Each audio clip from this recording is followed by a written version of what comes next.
to be yet again the host of another very exciting Q&A with one of our YA authors.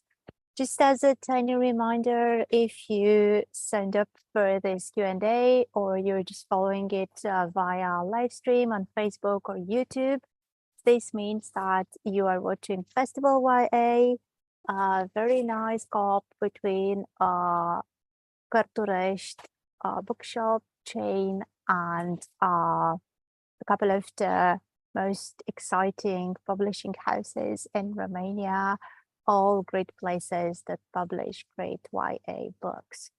I'm Iulia Dromereschi. I'm a translator and cultural journalist, and I will be your host today for around an hour of great fun with our guest. And I'm very happy to say hi to Anne-Sophie Jouhanneau. Perfect. I would very much have loved to have this conversation in French, but I suppose not everybody would have been so happy, so we'll just take to English. Fair enough. Yeah, and I will just let herself maybe introduce a bit, or I don't know, just tell us the things that she feels we really must know about her. Oh, sure. Hi, everybody. Well, first of all, I'm sorry, I don't speak any Romanian. I would love to say a few words, but that's not one of the languages I've learned in school. So I'm Anne-Sophie Jouhanneau. I'm very glad to be here. I'm the author of croissants. In English, kisses and croissants. Yeah, my latest book, I think my latest book wasn't translated in, the title wasn't translated in Romanian. It's French Kissing in New York. I'm French.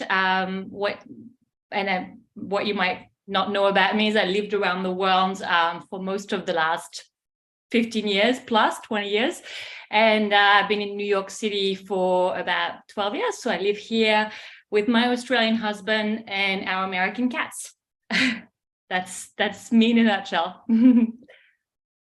Thank you so much. I have to confess that I've been stalking you a bit this last week because I had to document on what you've been up to for the last couple of years besides writing books. So guys, you're in for a treat because our guest today has actually a lot of skills besides writing books.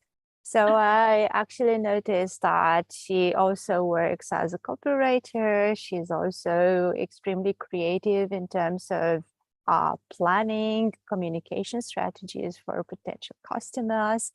And also she has a lot of other exciting stuff on her website that you can check up, including a lot of articles that she wrote at some point, because she also confesses that she started her career as a freelance journalist. So we do have a lot of stuff in common, and I was very happy to discover all these very interesting details about you. So how many cats do you have? I have two. Okay. Poppy and Sasha, they're still little. Oh, it's amazing. Just like myself, I also have two cats. No Australian husband for me. I don't know if it's a good or a bad thing, but yeah, the cats are there. Good. So I wouldn't like to steal away too much of the participants' thunder. So I just propose that maybe we can dive in directly with their questions and their ideas. And then if we get a bit of a break, I will just interfere with some of my own curiosities. So just very briefly to explain the drill, guys and girls, if you didn't know how it works, this is how it goes. So you raise your hand. It's very easy to use the reaction emoticon. You have a smiley there in the Zoom app. You can click on it and there is raise hand. And that's quite easy because then I can see you and I can grant you the mic in the right order. And if you can't or won't voice your own questions, you can just write them to me on the chat and I will take them as they come and voice them for you. There is also a third option for you guys and girls who are watching us now on live stream. So you can also comment on Facebook, on YouTube, on Instagram, whatever. And one of my lovely colleagues will take up a question and put it in the chat so that I can see it and also voice it for you. So again, the three options: directly by show of hands, in the chat room, or via social media, which will also come in the chat room and I will voice it for you. And I can already see that I have two hands up. So we'll start with Anna and then with Maria. Please go on. Well, hello, my name is Anna. First of all, thank you so much for being here. I'm quite a big fan. I also noticed that you're quite an international being. So I was wondering, I noticed that you lived in the Netherlands and Australia and now in the US. I also happen to be a bit of an international being. So I was wondering how this sort of experience influenced your life as an author.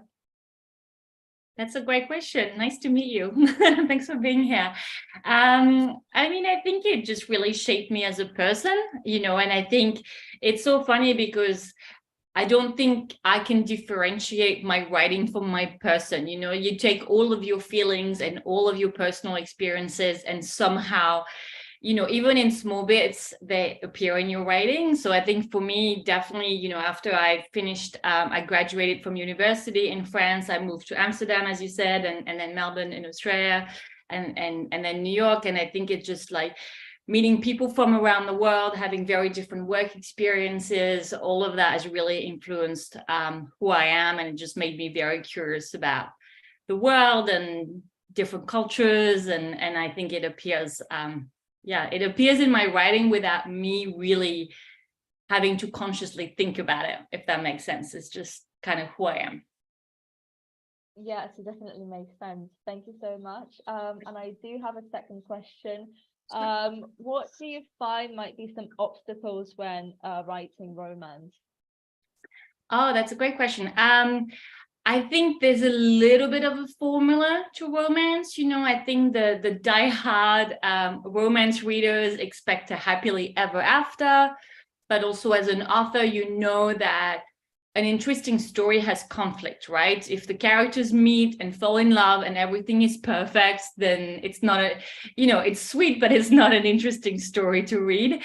So I think it's challenging to make sure that the two love interests have like face natural challenges and conflicts within their story, but it's still satisfying for the reader. So yeah, I think that's one challenge that's definitely tricky as an author. Thank you so much for answering my questions. And again, it's lovely to meet you and have you. Lovely to meet you too. Thank you. Thank you so much, Anna. And now we have Maria. Hi, as Iulia said, my name is Maria, and I'm very happy to be here and talk to you. I have been studying French since 5th grade, and reading a novel which also speaks in French was very interesting to me. I learned a lot of new words and phrases, so yeah.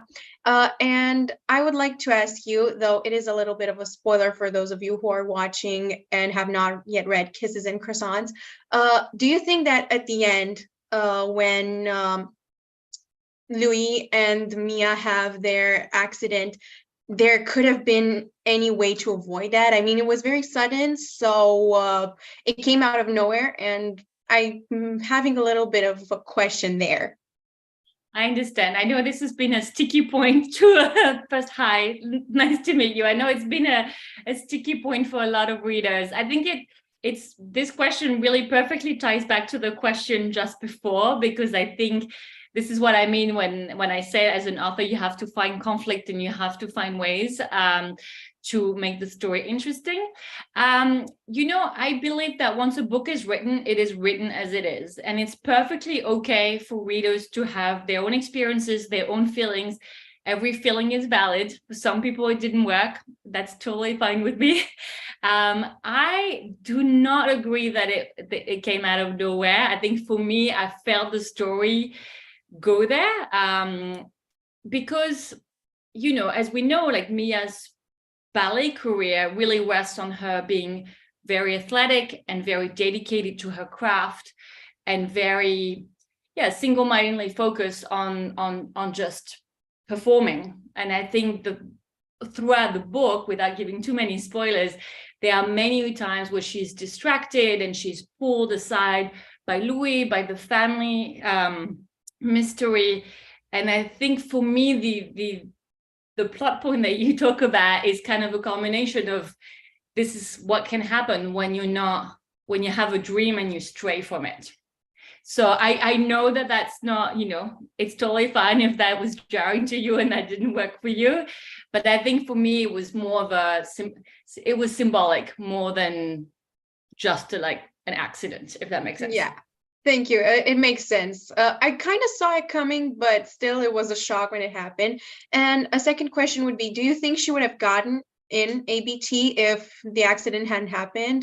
Do you think both her and Audrey would have been accepted? That's a great question. I will say, I think Mia ended up exactly where she needed to end up. Thank you very much. Thank you. Thanks so much, Maria, and thank you for the answers. I already have 2 of them in the chat as well, so I'm going to take them now. The first one goes like this. Will there also be a volume 2 of Kisses and Croissants? I get asked that question a lot. I don't think so, but I would never say never. I think for me, the story really concludes in a great way. I don't have any plans for that at the moment, but you never know. Thank you. And the second question comes from Instagram. And this is a kind reminder for everybody who is watching us. You can also send us questions on social media. I wondered if you are the one who comes up with your book titles because they are so fun and catchy. I would even say French Kissing in New York is almost like a pun. Yes. So it would be great if that were the case. I think sometimes, a little bit of behind the scenes about books. Sometimes the author comes up with the titles. Sometimes it's more of a collaboration with editors. It really depends. For Kisses and Croissants, it was very much a collaboration with my editor, but I think she felt really strongly about Kisses and Croissants. So I had tons and tons of ideas, and we just always came back to Kisses and Croissants. So that was an easy one. For French Kissing in New York, we brainstormed so many titles. And I think people have said to me, how come you have kissing twice in the title, Kisses and Croissants and French Kissing in New York? I think it was a coincidence. I think we just really, like the idea of having New York in the title. And yes, we played around with so many options. And in the end, we felt like this was the one.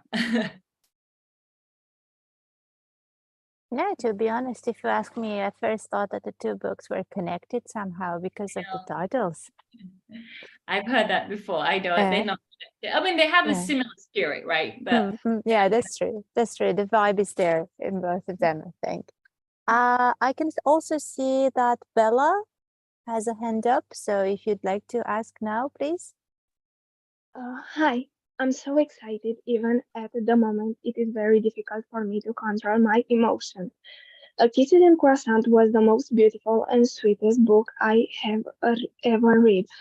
I was with Mia. I felt her story with joys, with fears and accomplishment, shattered dreams and hope, friends, but also with the first shivers of love. I fell in love with these books, and my question is, what inspired you to create the character Louis? Oh, wow. Well, first of all, thank you so much for being here and for your sweet words. It really, it's making me a little emotional. Always makes me a little emotional to know when people really love the story. It's very special to hear that as an author. The character Louis, when I was writing Kisses and Croissants, I really wanted to be that fantasy romance. Some people have said, oh, Paris is just almost too beautiful in the book. Like it's too perfect. But that was so intentional on my part because I just really wanted that perfect version of the city. And I think it can be like that. It's not perfect in every day, but it can be like that. And I felt the same way about Louis. I felt like what's the perfect boyfriend? Like, if I could just, be 16 again and like picture my absolute dream boyfriend, why can't I write him? Why can't I make him up in the book? Why not? There's something about, when you want fiction, you want a novel and you want characters to feel genuine and authentic, but there is an element of fantasy even in a contemporary story. And I thought, I really want him to be this charming, charismatic, handsome boy. And Mia is going to have this one experience. She goes to Paris this one time and she has this one experience. And I thought, I just really want him to be the dream boyfriend. And the other thing, and Louis is named Louis because my little nephew was born while I was, one of my nephews was born while I was writing this book, and his name is Louis. So I thought it would be really nice to give him that name. Thank you so much. And I'm so glad because you answered my question. Oh, great. Thank you. Thank you, Bella, for the question, and thank you, Anne, so much for the answer. We already have another one in the chat, which I'm going to take right now. Did you always wanted to be a writer? And if not, what was your dream job as a child?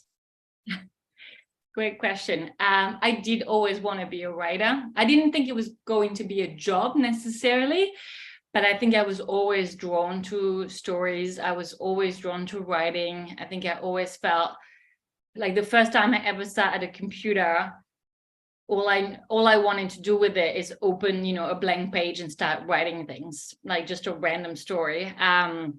So yes, I think it was always in me. I think I always gravitated towards jobs like journalism and copywriting, and all of it is just, it's different kinds of writing, but all of it is writing. Yeah, I was gonna ask you actually not necessarily which one you prefer, because I know from my own experience that you cannot really choose between, writing fiction and writing nonfiction. But if you think it actually helps you somehow to be with a foot in each of these two worlds. Oh, absolutely. I think, there's something very special about writing fiction and writing a story completely from a blank page. But I do think journalism, working as a freelance journalist taught me so much. Working as a copywriter teaches me so much about how to put sentences together, how to communicate ideas clearly. And I think, generally speaking, as you mentioned at the start, I've worked in communication for many, many years. And I think it informs how you communicate a story and what you're trying to say. So it's all connected. Just as I imagined. Thank you for confirming the hunch. Okay, there is a rainfall of questions for you. So I'll just take the next one from Lavinia. Will there be a next book, maybe set in Australia? I would love that. I have thought about a book set in Australia for a while. I mean, of course, there will be future books. I am working on different things. I don't have anything specific to share right now. I am working on something quite different, so we'll see what happens. Stay tuned. Great news. The next one. Okay, so we have two questions from Bianca. The first one goes like this. Do you have any advice for new writers that want to share their work with others?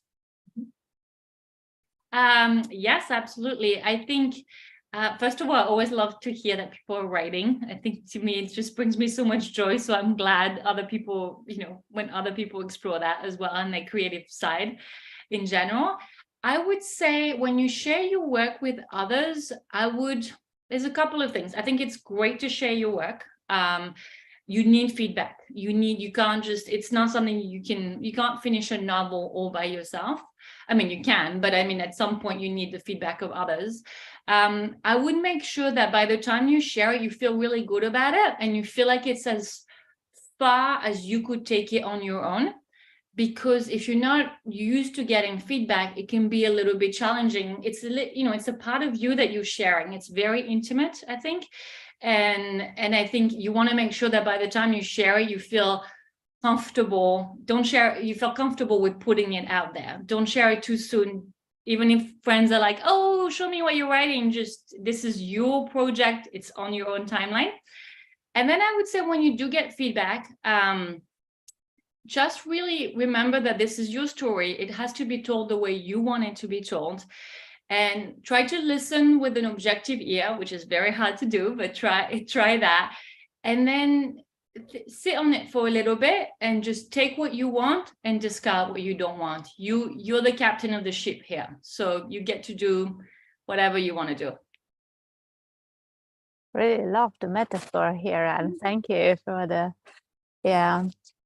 second question also from Bianca. What was the first book that made you enter in the books world? Oh, wow. That's a great question. I don't know. I think if you mean like the book that made me want to write, or I really don't know. I think I've always been a reader, but I don't think I specifically remember a book. Like even these days, you know, I read a lot, and occasionally there's a book that makes me feel like, oh, I really want to write like this. But I don't know that there's one in particular. Sorry, that's not a great answer. But yeah, there's just too many to name, I think. Yeah, that's actually quite difficult. Every time that people ask you, like, what's your favorite book? Okay, what's your favorite book from when you were a kid? So, you know, it's just like somehow mind-boggling. Yeah, exactly. Right, just taking up the next question. If you could change the ending of Kisses and Croissants, I suppose if you could change, I love everything about this book, and I will reread the book this year. So I suppose would you change the ending of Kisses and Croissants? Nope. Like I said before, I think when a book is written and when it's sent to the printer, it is done. It's told. I really believe, you know, the reader experience is half the book and half the reader. So I think it's totally fine if you want to rewrite the ending in your head, and that you would like to envision different things about how you would have done the book differently. I think that's a great thing to do as a reader. It teaches you it also lets you explore your creativity. For me, the book has been done for a few years now, and it will never change. Another question coming from Instagram. You wrote about Paris and now New York. Are you planning to set your next books in other cities from around the world? That's a great question. I would like to write more stories based in France, and in France in general, maybe Paris, maybe more the countryside. So that's definitely on my mind. There are other places I really love and that I'd like to write about. As was mentioned before, I lived in Amsterdam for a few years, which is a special city for me. Australia is also a very special place for me. So I'm considering it. I also obviously love exploring the US. I love New York, and I'm sure I'll write more stories based in New York as well.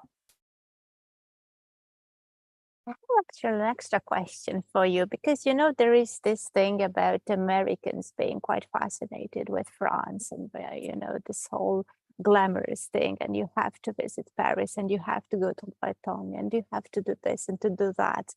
How do you feel about this? I mean, after having lived in both worlds. Yeah, well, you know, I really love it. I think there's something very special about being from originally being from a place that a lot of people love. A lot of people, you know, I meet new people and they say, oh my God, I had the best time in Paris, or I had the best time in Provence, or wherever on the Côte d'Azur. And it's always such a nice, you know, conversation. So I think there's something really lovely about the fact that people, you know, a lot of people around the world appreciate French culture and French, you know, food and, you know, everything. So I think it's really special. I love it. It's what else could you ask for? It's nice when people, you know, appreciate the place where you're from. But don't you feel like sometimes you have to live up to the expectations, you know, that maybe people have some, you know, ideas about how you should be or how you should behave or maybe speak, and then it's not really like that? Yeah, I mean, I think that's true. I think Yes, I guess that can be true. I think it's so funny because sometimes people say, well, you know, as you know, I've lived outside of France for a really long time now. People say, oh, you're so French. And I think, am I? I don't think I'm the most French person. You know, there's definitely people who are more stereotypically French than me. But I'm like, if that's your, you know, if that's your take, I guess, why not? It's, you know, that's Whatever okay. floats your boat. Exactly. Great. Okay, one more question from the chat, and then I'll let Lavinia and then Anna ask their questions. So in the chat I have, do you have an Instagram account? I do have an Instagram account. That's actually where I share, if there's anything new happening, that's where I share it first most of the time. So it's at ASJOUHANNEAU.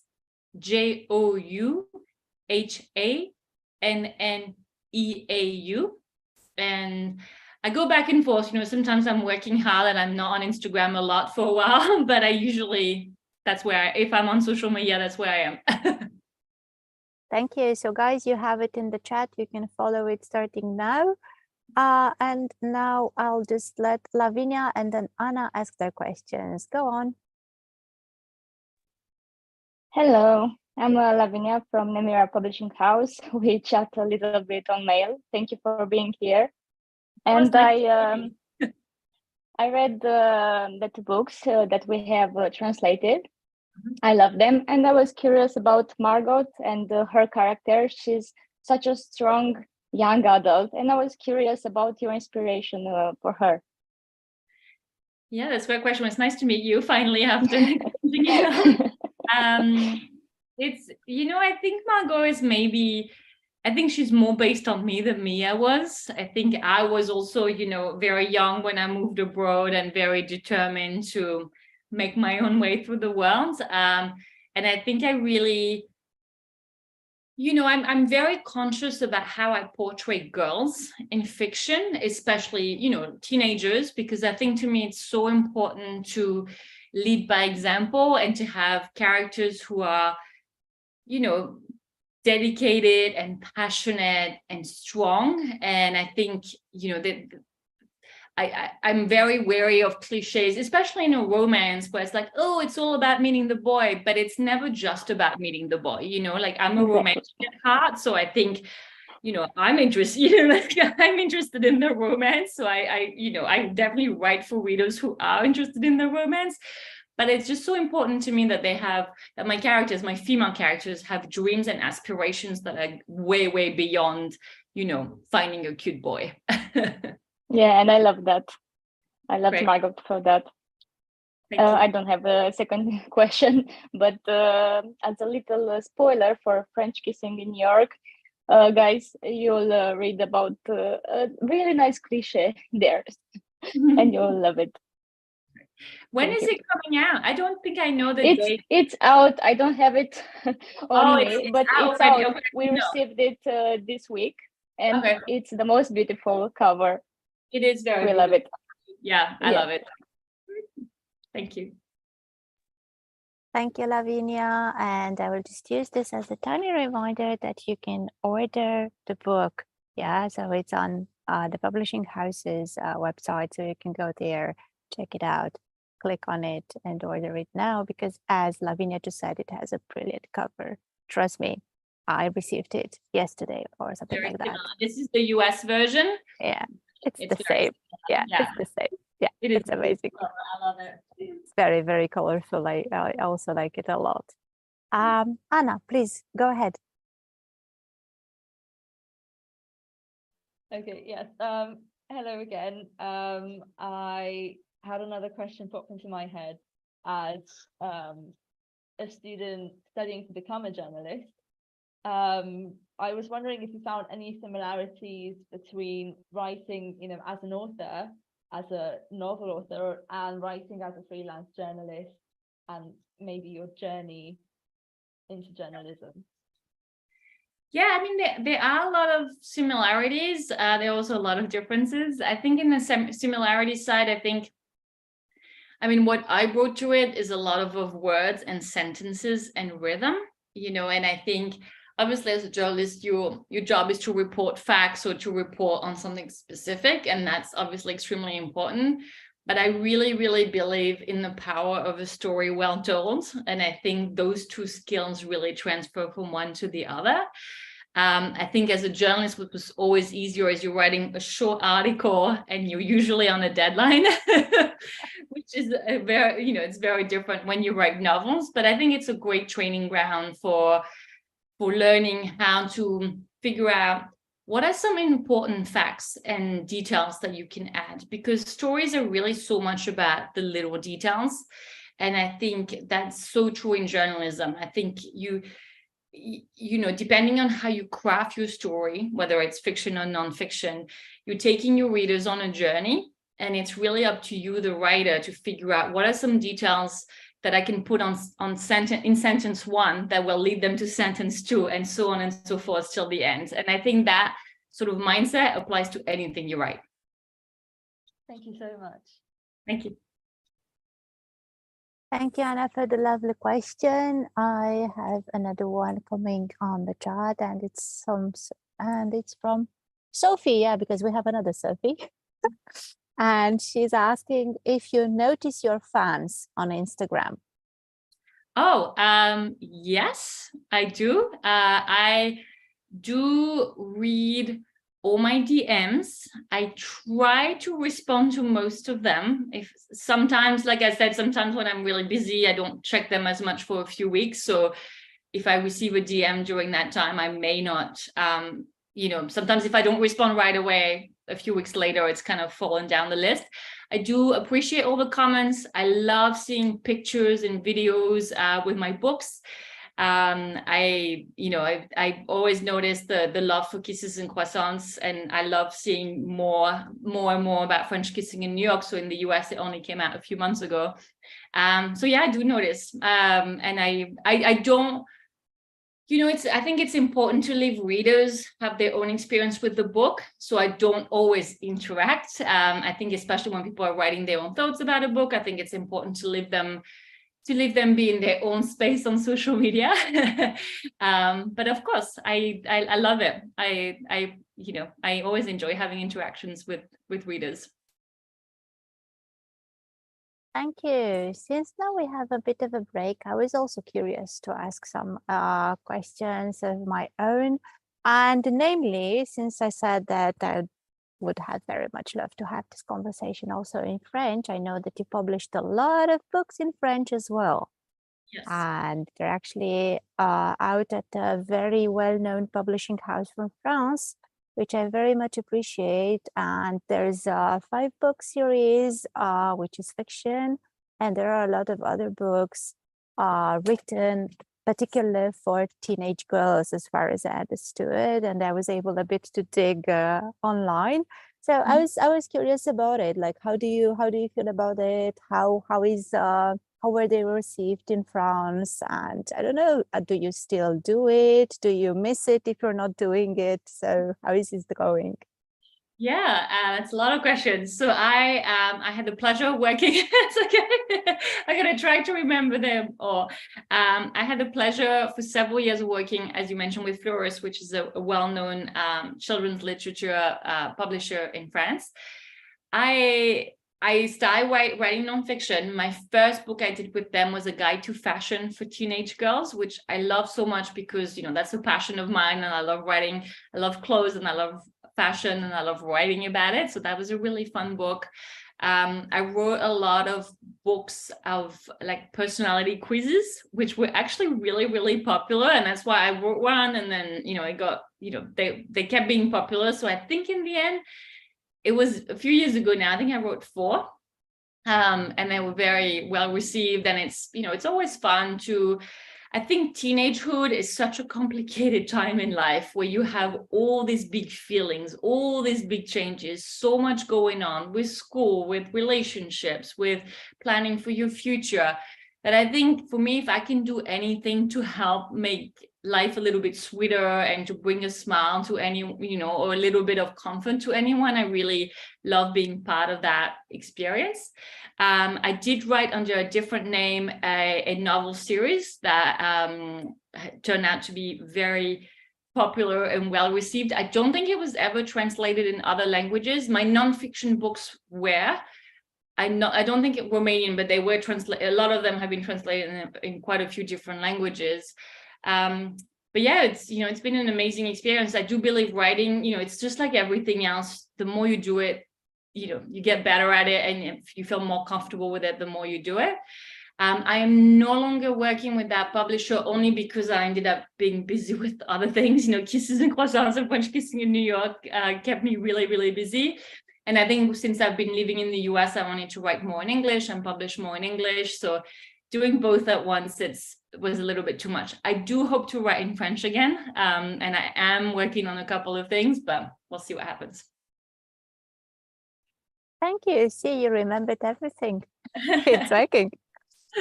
So for anyone who is interested, I will just leave a link to the 5 fiction books that I just mentioned in the chat.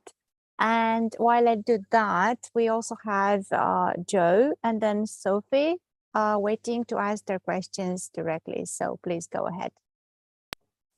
Hello, I was really curious. How do you get in the mood of writing? Like the feeling that gets you on to write for many hours and you're successful, and like and how many in those successful days you can write, like how many words?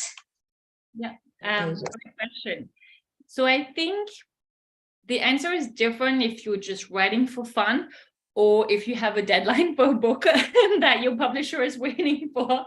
I think if you only ever wait to be in the mood for it, I mean, for me, if I only ever waited to be in the mood for it, I would write very little and it would take me several years to finish a book. I think I believe in this quote. I don't know where it comes from, but it's inspiration comes of working. And I really think that's true. I think you can wait to feel inspired and to feel in a good mood to write, or you can just say, I'm going to write now. I'm going to set, an alarm or a calendar invite on my phone or whatever. And at 11 a.m. on Saturday, I'm going to spend, even if it's just 20 minutes, right? Like writing. And I think if you do the latter, like oftentimes you'll find yourself, oh, that's how I get motivated, is by just doing it. So I think that's how I see it. I do believe if you're a new writer and if you're just trying to get into it, it is good to like wait for that little jolt. Like it will help you. But I think it's okay if it feels hard. It's okay to do it when you're not feeling like 100% inspired, because the inspiration, you have to trust the inspiration will come. And how many words I can write in a day on a good day? That's a great question. I'm not a very consistent person. Like some authors will write 2,000 words every day. I have had days where I write, 800 words, and I think that's good. And hi. And I've had days when I can write 4,000 or 5,000 words, which I think is a huge number. I'm not saying anyone should aspire, it just some days it just pulls out of me and I can write, thousands of words. Hello. Oh, what a sweetie. Thank you. Thank you. Thank you. Thank you so much. Hello, Joe's cat. And now we have Sophie. Go ahead, please. Hi. I'm so excited to be there, and I want to say it's not a question, but I want to tell you that the book Kisses and Croissants was the book that made me enter the world of romance novels.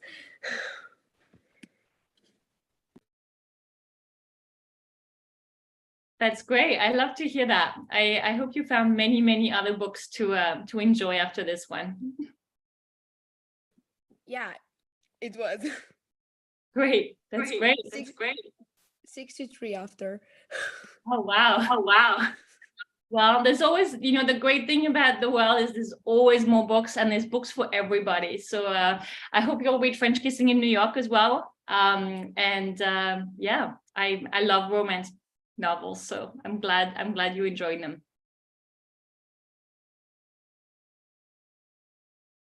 Of writing and staying on the same page of writing in different ways and for different purposes and so on and so forth. As I said, that I'm going to drill you a bit about writing, and I also noticed that at some point you did enter a screenplay competition, and it actually went quite far along. And you were mentioning that at some point maybe this will also become reality. So I was just going to ask you, how do you feel about this? How do you feel about screenwriting and about getting into this writing for shows or writing for movies business? Yeah, sure. So I have been writing screenplays as well as novels for many years. And as you know, I have entered competitions and I have gotten some attention for my work, which is exciting. I'm a very visual writer. So for me, I really see everything as a movie scene anyway. So I love writing in that medium. I think, as we discussed before, I think for me, writing in different mediums just really expands my horizons and helps me write. So I don't like to choose. I like writing everything. With Kisses and Croissants, what's very exciting is that there is a team of producers who are trying to develop it as a movie. I don't know if anyone here knows a little bit about the movie industry, but it takes a lot of steps to make a movie happen. There are a lot of hurdles along the way, so no one knows what will happen. But there is a very talented team who always thought Kisses and Croissants will make a great movie, which I agree. Like, I think there's something very visual about obviously Paris and about ballet and about the art world that is explored in the book. So fingers crossed. I think for me, if that story can live in a different, on screen one day, it would be the most amazing thing ever. I think we'll see if it happens, but it would be such an exciting thing. I think it would be so amazing because it would reach a wider audience, and I think, yeah, of course I would like the story to continue to live that way.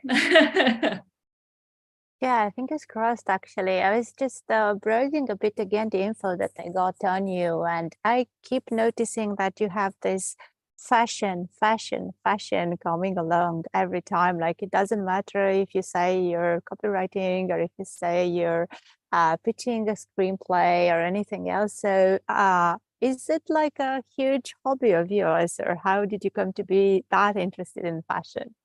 Yeah, that's a great question. It's just something I always liked. I think as a very young child, I really liked clothes. I really liked dressing myself and dressing up. And I've always enjoyed it. I almost worked in fashion many times. As you probably saw about me, I started my career in advertising, and I worked on some fashion brands or some apparel brands.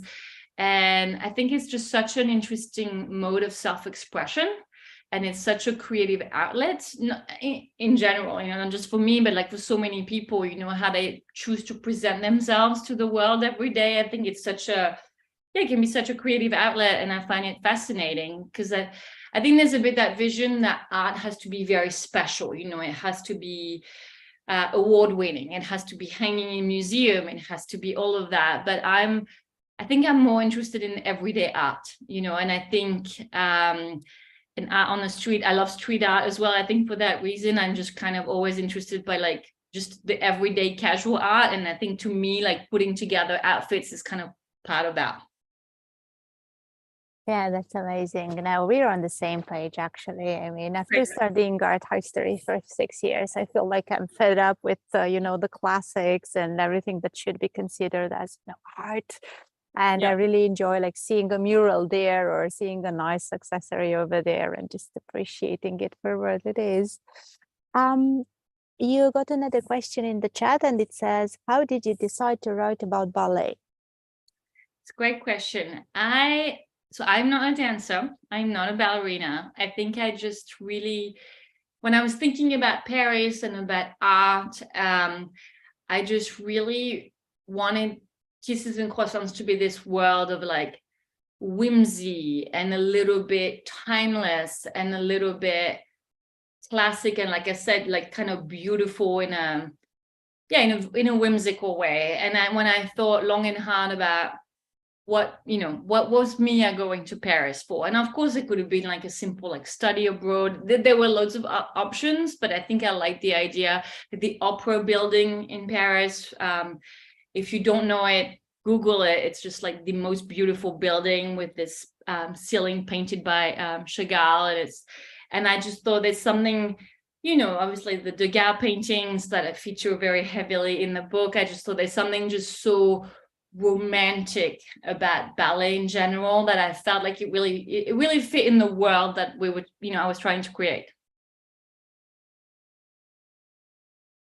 And going on in the same vein, I was thinking, okay, so the first book was about ballet and the second book was about food and about culinary exploits. So how did you jump from one to two?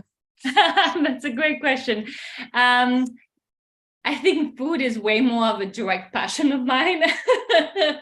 I think what's fun about New York is it's such a melting pot. There are people from all over the world, and therefore there are foods and cuisines from all over the world. So I think that was kind of an interesting thing to explore. I remember reading this book called Sweet Bitter, which is not, I don't know if it was translated in Romanian, but it's a book about someone who enters the restaurant industry in New York, and she you know, the character takes us throughout the behind the scenes of the restaurant industry, and that was, you know, one of the inspirations for French kissing in New York. So I think, again, it was just it was a great way to have Margot come to New York, a great reason for her to come to New York. And I think what's very interesting culturally between, you know, Americans and French people is like the different approaches to food and how we enjoy food and how we cook it and what it means to us. I think there were interesting themes to explore with that. So yeah. So direct hobbies again and being inspired by the environment makes total sense. Thank you. There's Joe in the chat asking about what kind of traits do you think are a must for a main character, and in which ways are you making main characters relatable to your life and experiences? That's a really good question. I think what traits are, it's not so much the traits that are important, is how many. Like, you always want to have a main character that is three-dimensional. You know, it's a little bit what I was talking about before. Like, I love romance, and obviously these are romance stories. So there is a love interest and there is a component. There's a boy and there's, you know, there's that idea, but I think it's very important to think about, we are never just one thing as human beings, right? We want different things and we have different passions, and you can love boxing and cooking and, you know, whatever, you know, skateboarding at the same time, you know what I mean? You can be, some people can be introverted in some situations and extroverted in others, and have very different interactions between their families and their friends and their schooling and work. So I think it's important to, when you create a character, to think about the people around you and what makes them them, and it's never just one thing. So that's one answer. The other answer, I think weaknesses are extremely important, and I think there's this idea sometimes that main characters have to be kind of like, you know, like not perfect, but just it's hard, because as an author, you love your main character. So you don't want to give them weaknesses. You don't want them to fail. You don't want them to have an accident. But you need that to make a story interesting. Like, if your main character is not making mistakes, if they're not making the wrong decisions at some point, you're just not going to have a compelling enough story. So I think it's very important to think, we all, you know, we can all be our own enemies, I think, in life. And sometimes you just know what the right thing to do, but you're still going to do the opposite. And that's very important to have for a main character. Just to be human and to be flawed. I think that's how readers relate to a character. When they're like, no, don't go through that door, but they go through it anyway.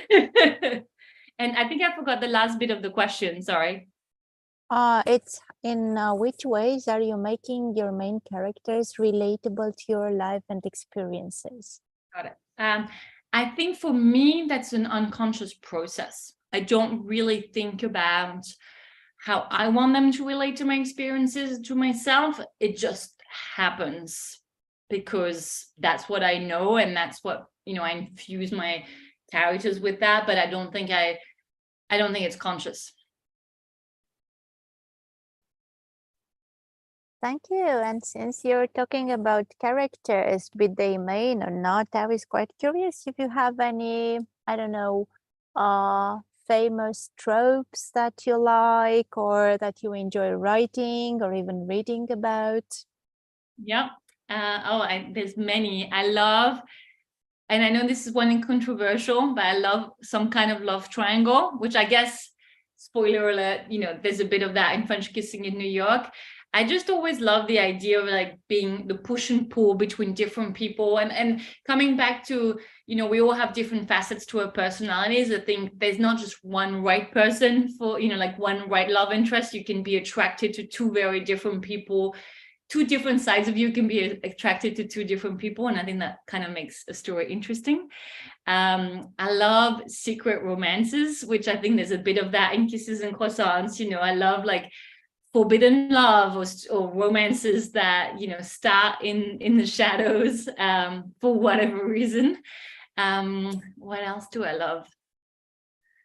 And I think I also read a lot of thrillers and mystery books. I love like secret identities.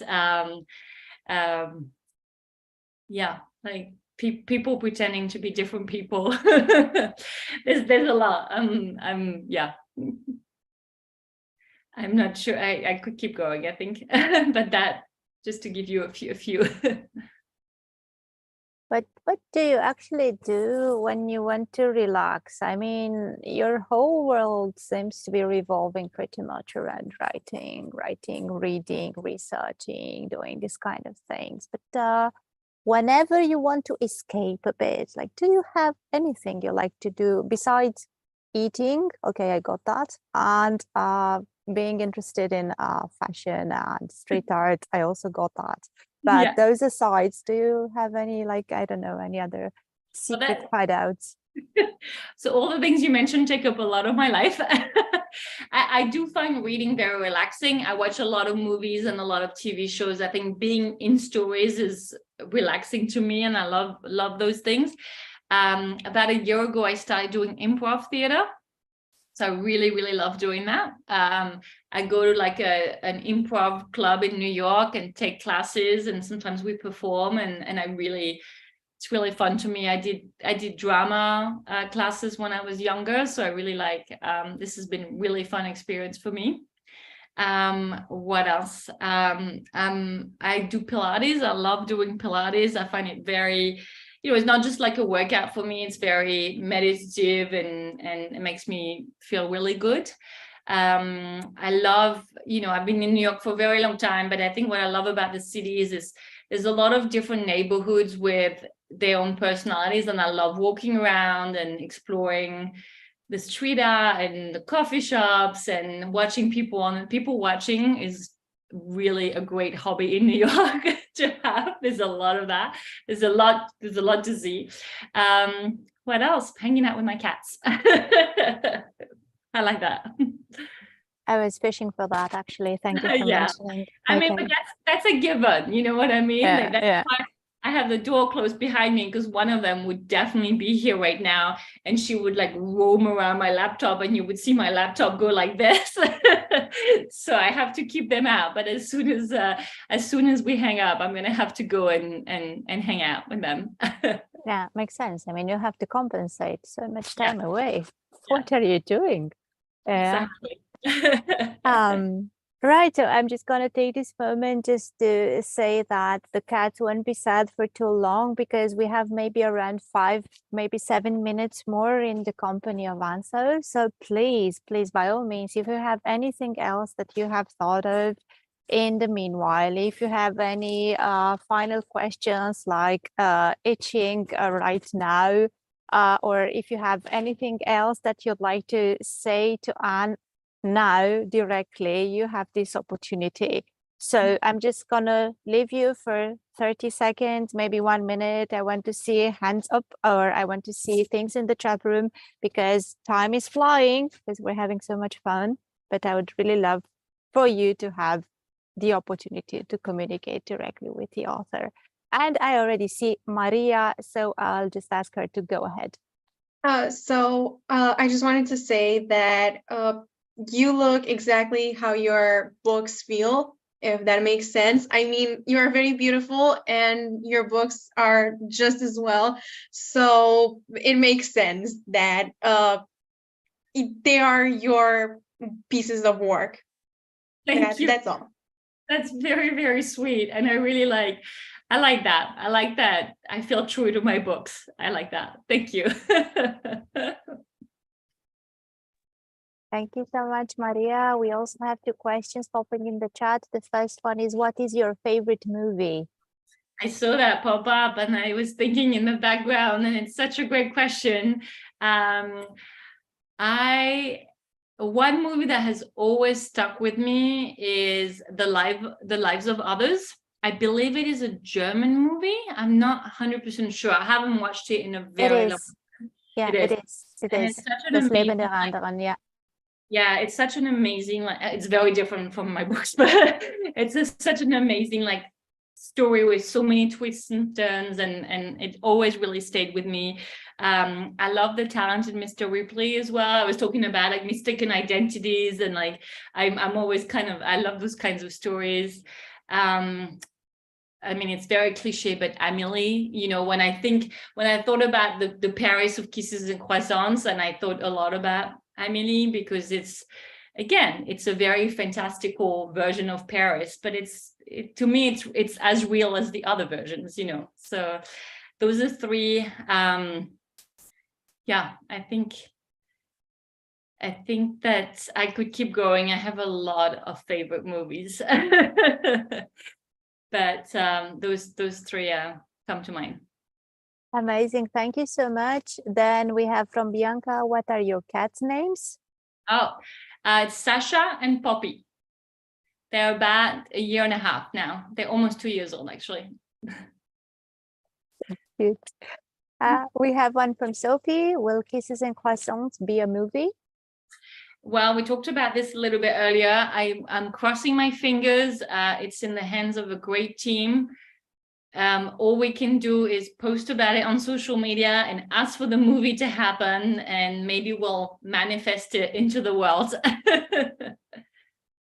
Fingers crossed from everybody. From Bella, what is the song that goes with the book Kisses and Croissants, and what is your favorite song?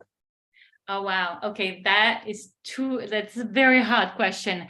I created a playlist when Kisses and Croissants came out.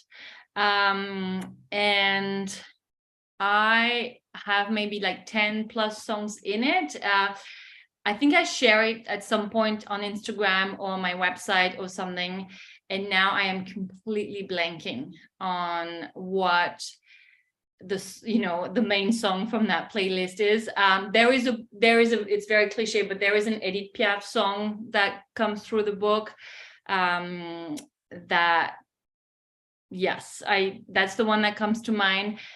I don't really have, I will tell you this, the song I listened to the most when I was writing the book was the Dance of the Little Swans from the ballet Swan Lake. And I just really love the rhythm of it. So that's a song I played a lot.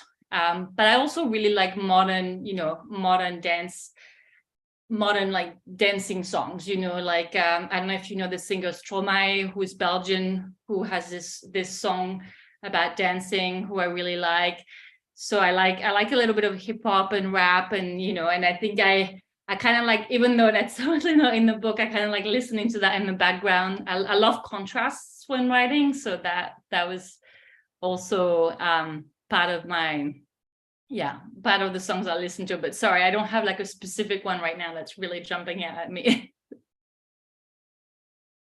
Thank you so much. And the last question we're going to take tonight is from Jo, who has her hand up. And Jo, again, you know the drill, make it count. Okay, so I really wanted to know, did you ever thought about doing a book? I know that you are from France. I really wanted to know if you ever thought about making a book about with cultural things about culture of France, and more to learn about the world, about I'm sorry, I have emotions now. No, I understand what you mean. Yeah, you're talking about writing more about different cultural aspects of France. Is that what you're talking about? Yeah. Well, I think I did some of that in French Kissing in New York, because it is a lot about French cooking and the traditions around French cooking and the language around cooking. So I think that's definitely, you might want to check this one out. Because I think food is food and how we enjoy it and how we think about it is such an important part of French culture. And then going back to fashion, I have written stories based on like French fashion in the past. It didn't come out as a book, but I think it's still something that I think about. I think there was a question earlier about my favorite movie, favorite song, favorite this, and one of my favorite books of all time is a book by Émile Zola, the 19th century French author, and it's called, in English, it's called The Lady's Paradise, and it's about the birth of department stores in France in the 19th century, I think, or at the start of the 20th century, maybe.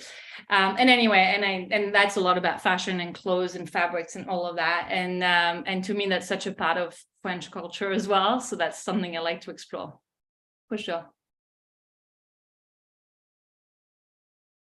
Thank you, Jo, for this question, and thank you, Anne-Sophie, for giving us another tiny teaser or preview into this book. I will just grab the opportunity to remind everyone that both of Anne's books are translated now into Romanian, and you can find them. You can find them on Nemira's website. You can find them on Cărturești's website or in the physical bookshops, and both have very nice covers. Tip, Nemira also has the first book at a special offer, 1+1. So go there and grab them while they're still hot.